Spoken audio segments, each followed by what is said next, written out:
सज्जनों ते मित्रों, अफजल वंजल का सलाम होवे। अज तुहाडे सामने अनवर उदास होरां दी किताब बलदियां रुत्तां लैके हाजिर हो गए हैं।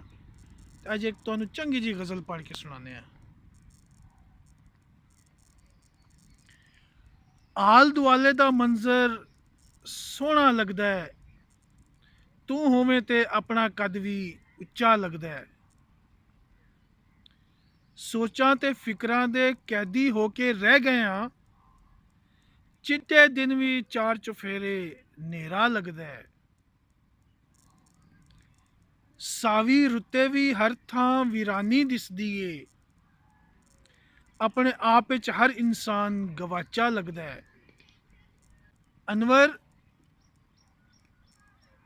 कल तक जेड़ा दरिया रेता फकदा सी, आफरिया ते अज ओ होर प्यासा लगदा है।